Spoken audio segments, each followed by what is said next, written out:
Oke, alhamdulillah kita bisa langsung dilanjutkan di Zoom ini. Ada 9. Sambil menunggu yang lain. Untuk kelas C6 masih ikut kajian katanya. Jadi biarlah kita lanjutkan saja. Ini tadi saya sampai kepada prinsip-prinsip, saya share ulang di sini. Selain tujuan apa yang harus kita lakukan, harus memiliki tujuan di konseling kelompok, maka selanjutnya kita harus memiliki prinsip-prinsip. Prinsip-prinsip dalam melakukan konseling kelompok, kita harus bisa menjaga kerahasiaan, menjunjung kerahasiaan. Kemudian ada istilah partisipasi sukarela. Apa yang dimaksud dengan partisipasi sukarela? Saya ingin melakukan interaktif di sini. Jadi apa yang rahasia itu bagaimana? Saya tulis di sini. Apa yang dimaksud rahasia? Jelaskan.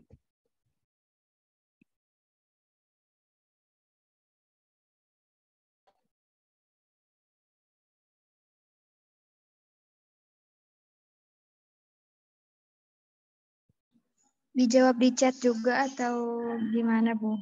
Ya, sebentar, saya tulis dulu. Saya simpan dulu ya, Mbak, jawabanmu. Partisipasi sukarela. Sebentar, saya lanjutkan dulu ngetiknya.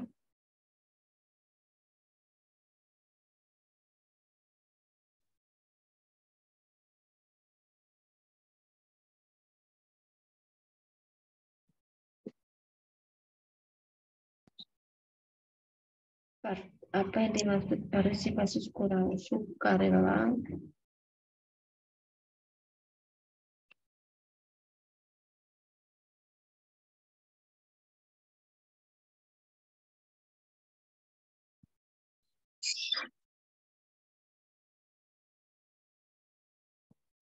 Apa yang dimaksud menghargai? Saling menghargai. Iya, sama dia. Saling menghargai. Kemudian kepercayaan.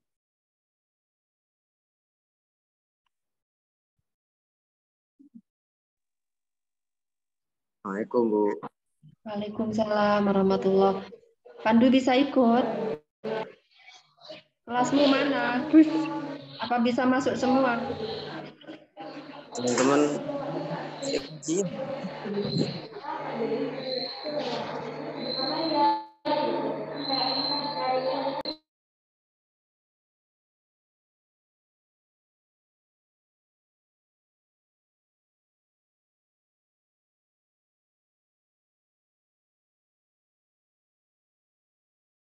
Jelaskan. Nah, ini penting. Sangat penting.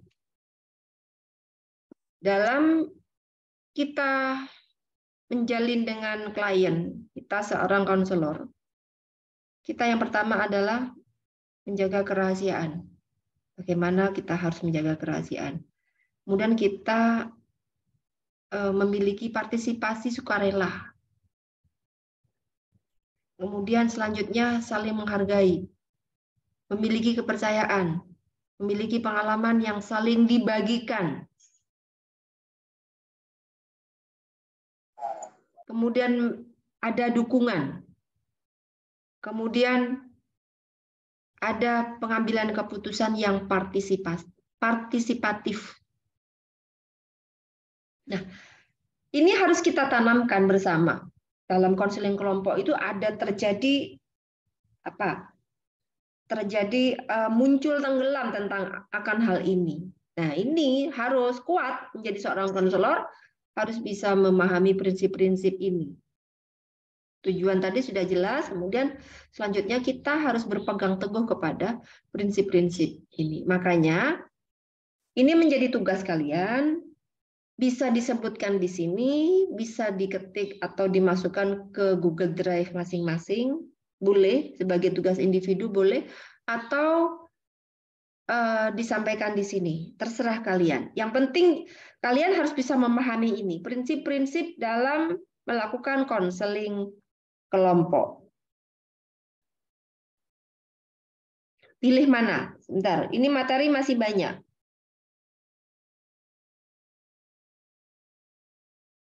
Masih banyak. Jadi tugasnya ini kan sudah tersave ya dalam video ini, nanti saya share.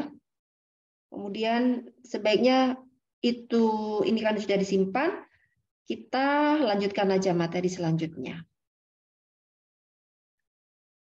Menjadi seorang konselor, selain mengetahui tentang tujuan, kemudian prinsip-prinsip, kemudian yang ketiga adalah kita mengetahui prosesnya. Yang ketiga. Nah, ini yang ketiga. Proses konseling kelompok. Bagaimana untuk yang kedua ini dijadikan tugas individu saja ya? Setuju?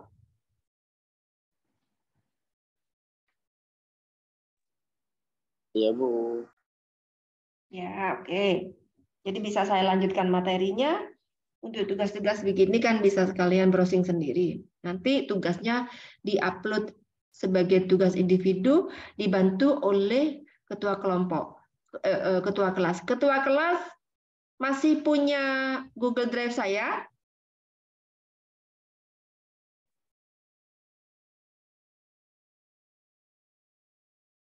Masih, Bu.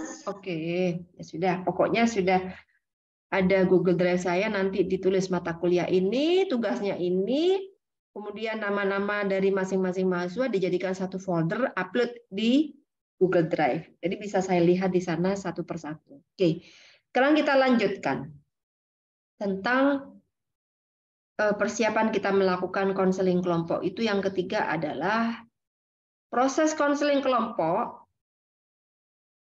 meliputi pengenalan diri, penilaian awal, pembentukan kelompok, tahap kerja, dan penutup. Setiap tahap memiliki tujuan, metode, dan teknik yang berbeda untuk membantu anggota kelompok mencapai tujuan yang ditetapkan. Ini perlu juga kalian memiliki skill dalam prosesnya. Kalian harus bisa memiliki keterampilan tentang pengenalan diri, penilaian awal, pembentukan kelompok, tahap kerja, dan penutup. Ini tahapan-tahapan kita mau melakukan konseling. Kalau menurut saya sebaiknya ini juga dilanjutkan sebagai tugas ya. Yang pertama tadi tujuan sudah jelas, yang kedua ini adalah prinsip-prinsip. Yang kalian tulis ini adalah jelaskan tentang prinsip-prinsip itu, biar semen paham gitu. Apa yang dimaksud dengan kerahasiaan, apa yang dimaksud dengan partisipasi sukarela. Ketik saja gitu. Ini yang kedua. Yang poin 2. Yang pertama kan tujuan tadi sudah jelas. Saya kira kalau tujuan nggak ada tugas. Yang kedua ini yang perlu pemahaman secara global.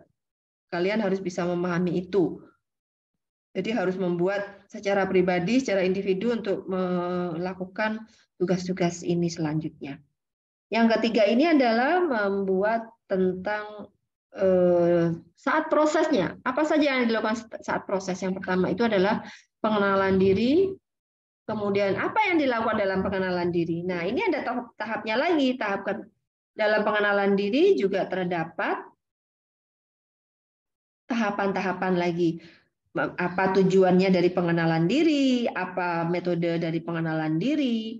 Apa teknik yang dilakukan dalam pengenalan diri? Gitu. Jadi pengenalan diri ada 3 langkah, yaitu mengetahui tujuan, metode, dan teknik. Kemudian penilaian awal juga ada 3 langkah. Mengetahui tujuannya apa, metodenya apa, dan teknik. Kemudian pembentukan kelompok juga sama. Memiliki tujuan, metode, dan teknik. Kemudian dalam kelompok tahap kerja, tahapannya apa, tujuannya apa, metodenya apa, tekniknya apa, dan penutup. Gitu ya. Jadi di sini dipahami dalam poin ketiga ini, sampean kalau bisa membuat ini, bisa lakukan praktek nanti. Tujuannya apa? Jelaskan tujuannya. Tujuan ingin membantu masyarakat terdampak erupsi Semeru atau banjir. Melakukan trauma healing. Pengentasan kesedihan dalam kemiskinan, misalkan ya. Itu. Nah, ini semua dalam melakukan tahapan-tahapan ini, sampean harus bisa. Dalam prosesnya harus ada tiga langkah ini, yaitu apa tujuannya, kemudian menggunakan metode apa, dan tekniknya apa. Kemudian penutup. Ini langkah-langkah ini yang harus kalian pahami. Setiap individu kalian harus bisa membuatnya. Kalau sudah membuat naskahnya sudah jadi, maka nanti bisa kita melakukan konseling. Bahannya ya ini. Siapa yang dikonseling? Mencari masalah yang sama dalam satu kelompok. Misalkan dalam satu kelas, siapa yang akan dikonseling nanti? Si A, B, C, D. Dengan masalah yang sama. Yuk kita lakukan konseling kelompok. Menjadi masalah yang sama. Ini. Karena ini topiknya adalah mata kuliah konseling kelompok, maka harus mencari masalah-masalah yang identik. Nah, begitu. Kalau masalah individu kan personal, bisa dilakukan sendiri. Tapi kalau secara tim ini akan tingkat kesulitannya lebih tinggi. Nah, ini jika selesai maka bisa dilakukan praktek nanti. Ketika selepas Lebaran kita lakukan praktek konseling di kampus kita. Boleh di kampus, boleh di kafe, boleh di pondoknya siapa yang bersedia. Boleh di sawah, boleh di mana-mana. Kalau Bu Is ini suka tidak harus di kampus, tidak harus di salah satu tempat, tapi bebas. Kalian mau seperti apa agar enjoy learning-nya itu terasa gitu. Kita melakukan. Tetapi karena ini memegang kerahasiaan, maka tempat itu harus tertutup. Gitu. Ya. Ada pertanyaan dengan tugas ini?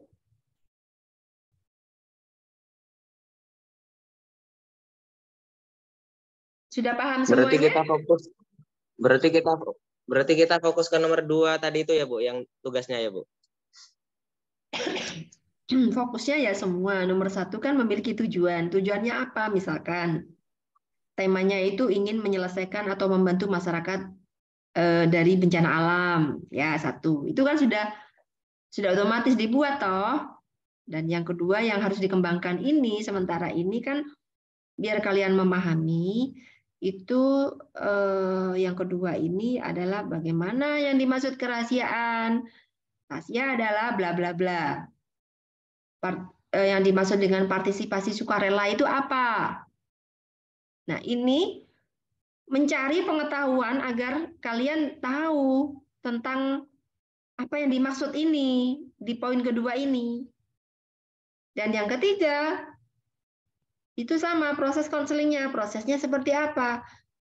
Dalam mengentaskan, membantu masyarakat kena dampak erupsi Gunung Semeru, misalkan ya, temanya, itu berarti tujuannya apa kita melakukan ke sana?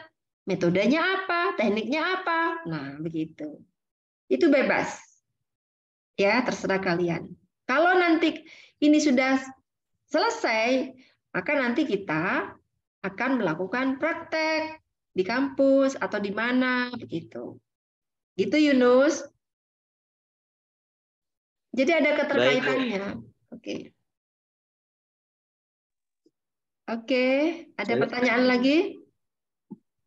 Soalnya kan tadi yang saya dengar itu kan ada 3 poin. Tadi itu yang pertama tema atau tujuan, yang kedua prinsip-prinsip, yang ketiga proses gitu.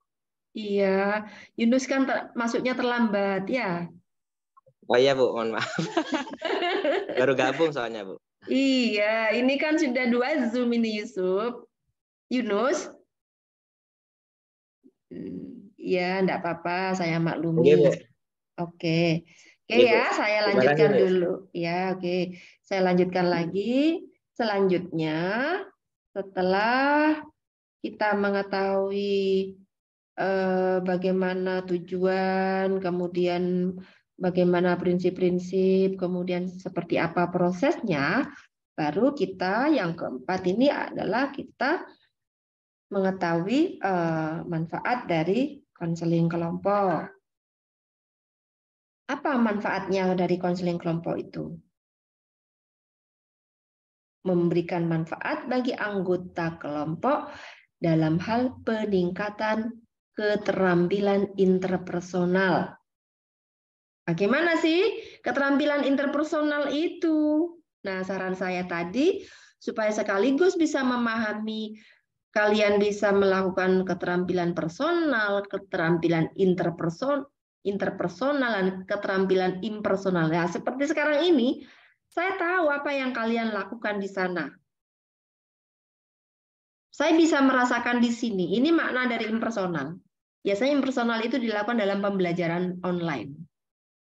Nah, kalian bisa mempraktekkan ketika kalian melakukan konseling secara online.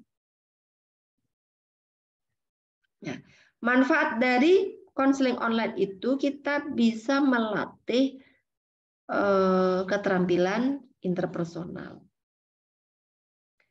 Kemudian karena Yunus tadi terlambat, yang pertama tadi, Zoom pertama tadi, saya sarankan untuk membaca buku saya. Buku saya itu secara detail menulis tentang bagaimana kita melakukan konseling secara personal itu seperti apa. Komunikasi secara impersonal itu seperti apa. Komunikasi secara personal seperti apa. Gitu. Silakan baca buku saya, ya. Bagi yang terlambat. Kemudian manfaat dari konseling kelompok ini adalah ada pemecahan masalah dari dinamika kelompok. Akan lebih cepat dengan permasalahan yang sama, kemudian kita jadikan satu, nah di situ akan terjadi pemecahan masalah. Beda dengan layanan dari individu, ini layanan kelompok. Ada dinamika di situ sehingga bisa dipakai sebagai alat untuk menjadi motivasi ataupun pengobatan. Kemudian terdapat dukungan sosial, jelas ada dukungan sosial karena ini dilakukan secara bersama-sama. Pasti di situ ada terjadi pro dan kontra, kontradiksi lah. Nah, di situ akan menjadi ilmu baru ketika ada gesekan-gesekan antar personal di situ. Oh, kok begini? Oh, begitu. Pengalaman di sana, aku seperti ini, anakku bisa, muridku bisa seperti ini dilakukan, dan lain sebagainya. Itu problematika masalah di dalam kelompok. Itu juga mendukung adanya dukungan sosial. Kemudian di sini ada peningkatan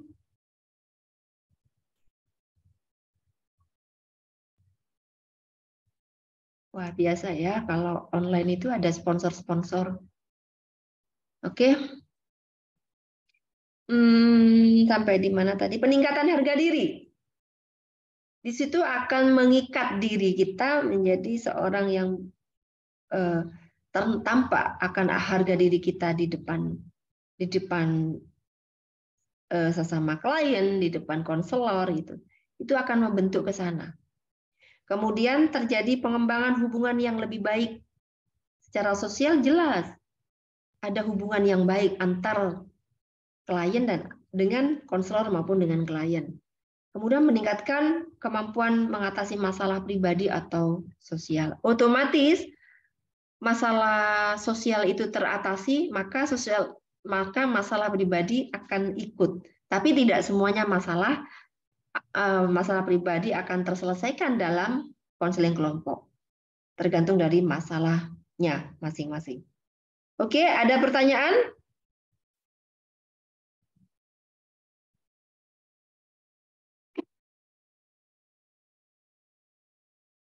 Kalau nggak ada pertanyaan, saya kebut dulu yang kelima.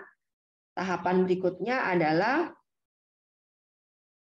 bahwa keterbatasan konseling kelompok, ada keterbatasan konseling kelompok. Apa yang dimaksud keterbatasan konseling kelompok? Itu meliputi kurang privasi, kurangnya privasi. Karena masalah kita itu ditebak oleh orang lain. Masalah kita itu akan diceritakan sama orang lain, makanya menjadi masalah yang senada, seidentik, sama. Sehingga misalkan ada membantu penanggulangan bencana alam, resiliensi saat bencana alam, begitu ya, itu memiliki permasalahan yang sama. Oh, sama-sama ingin menikmati, ingin memperoleh kesembuhan dalam hal tekanan atau ketangguhan itu kurangnya privasi kalau kelompok. Kemudian kurangnya fokus pada individu, jelas ya, karena ini adalah terjadi gesekan sosial, maka secara individu akan berkurang. Itu kelemahan dari kelompok. Makanya kalau memang ada masalah yang muncul serius dalam diri individu, maka harus dilakukan konseling individu. Kemudian kurangnya waktu individu dengan konselor. Karena memahami secara bersama-sama, maka secara pribadi pasti akan berkurang. Itu kelemahan ya, kelemahan dari konseling kelompok. Oke, ada pertanyaan sebelum saya lanjut?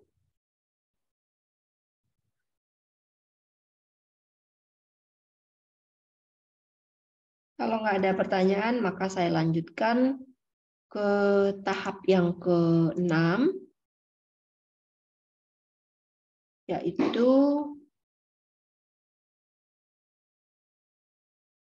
peran konselor dalam konseling kelompok. Nah, ini bekal-bekal seorang konselor dalam melakukan konseling kelompok. Perannya sebagai apa? Konselor dalam konseling kelompok bertindak sebagai fasilitator.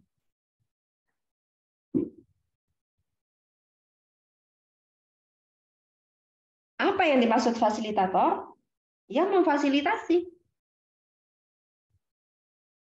Kita nanti misalkan mengadakan praktek di kampus, ya siapa yang menjadi konselor? Nah, dia yang memfasilitasi. Baik tatanan kursinya, ruangan yang dipilih, materi yang akan disampaikan, semuanya, metode, teknik, tujuan, dan lain-lain, termasuk prinsip-prinsip, itu akan diserahkan kepada konselor. Nah, itu jika kalian sudah bisa memahami ini, maka kalian bisa melakukan praktek konseling dengan jenis yang sama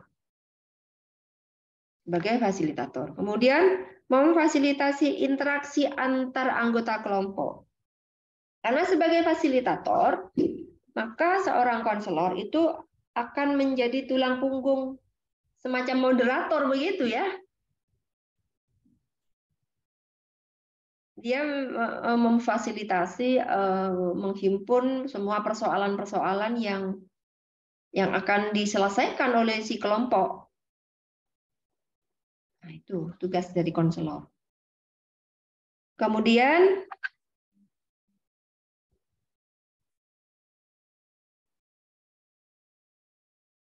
membantu mengidentifikasi masalah.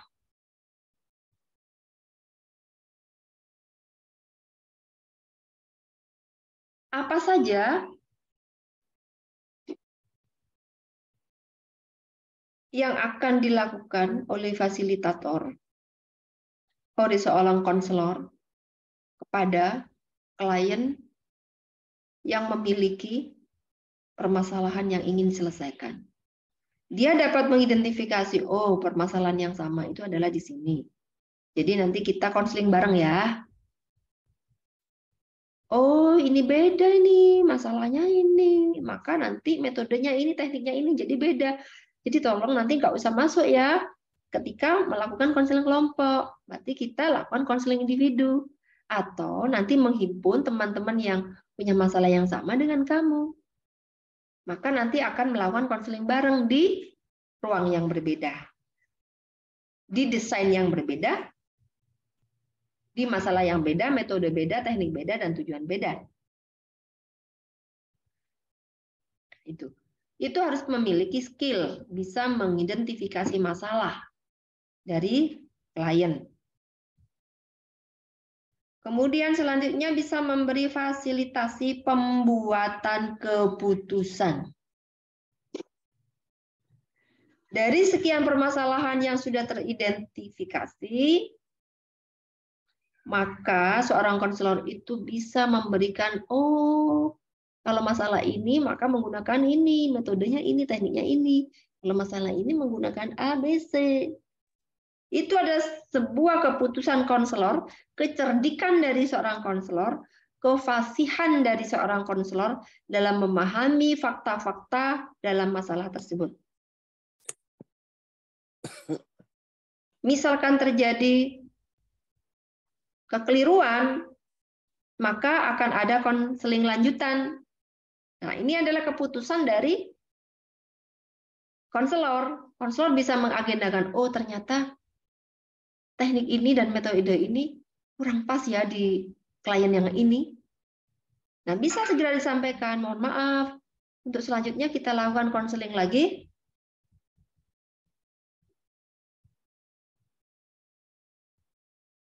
Di tempat yang sama, di lain waktu. Itu punya kewenangan dan punya hak prioritas, hak prerogatif untuk melakukan keputusan. Keputusan-keputusan yang dilakukan oleh seorang konselor kepada konselinya. Itu, membuat keputusan.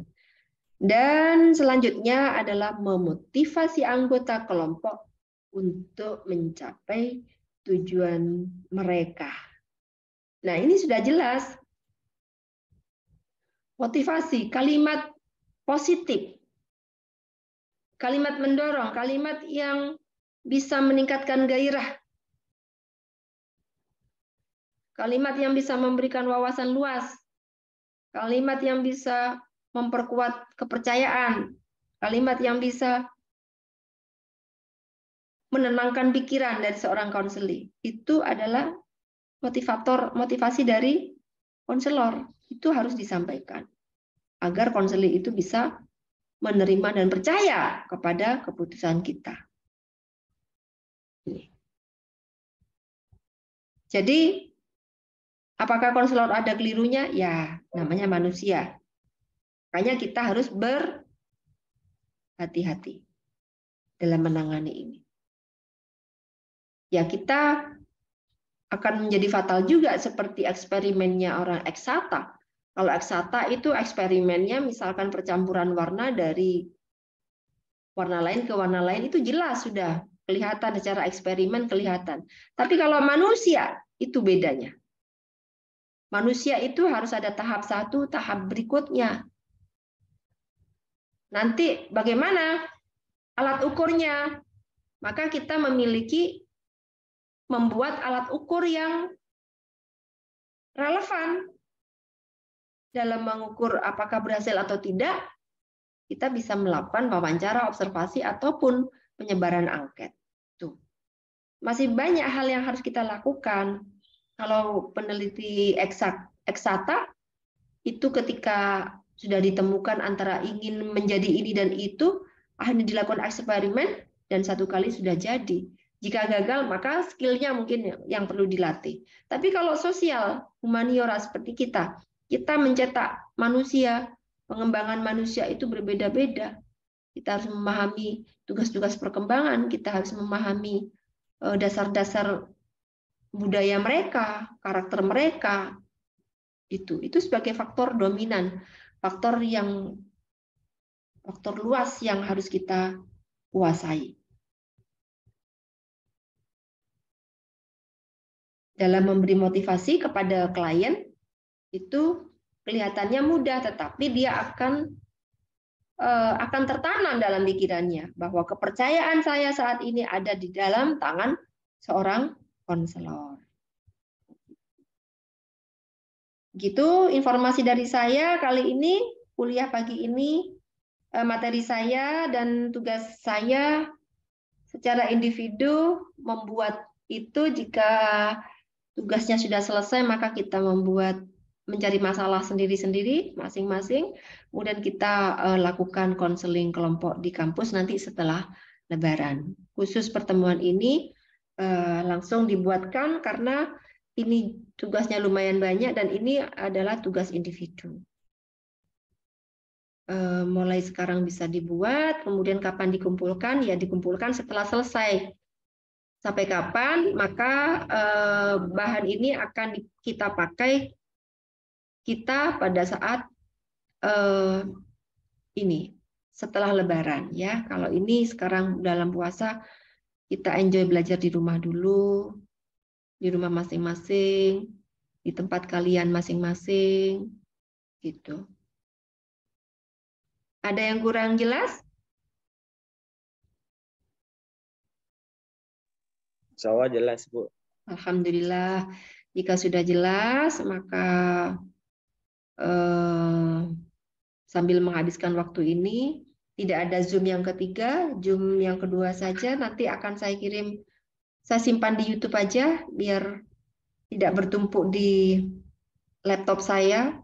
Dan yang menikmati hasil kuliah saat ini bisa kalian buka sewaktu-waktu dan bisa dinikmati oleh orang banyak. Karena ini adalah pengetahuan yang perlu dipelajari juga oleh orang lain. Gitu.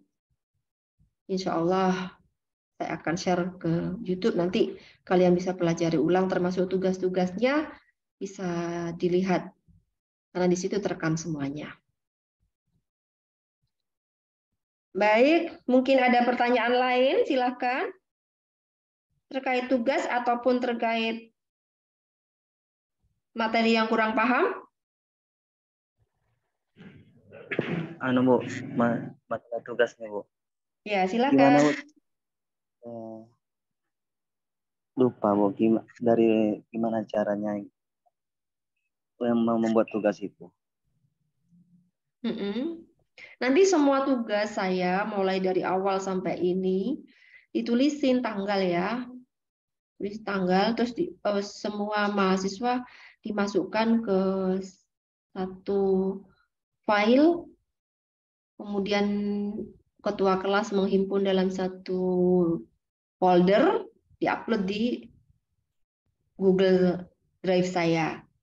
Karena pengalaman yang lalu itu Google Drive miliknya mahasiswa saya juga tidak nyimpen gitu, menghabiskan data saya. Maksudnya sampai ke bawah-bawah nggak ketemu carinya gitu. Kalau punya saya kan langsung ready di sini.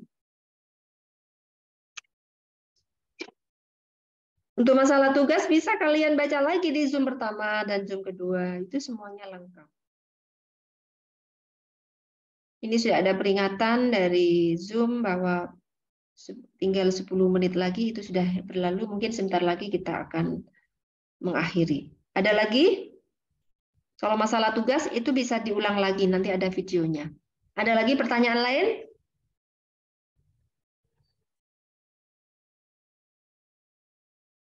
Insya Allah jelas, Bu. Alhamdulillah. Jika jelas, monggo sekarang kita akhiri dulu dengan kafaratul majelis, doa penutup dalam belajar kita pagi ini. Silakan dibantu siapa? Subhanakallahumma wa bihamdika asyhadu an la ilaha illa anta astaghfiruka wa atubu ilaik. Amin.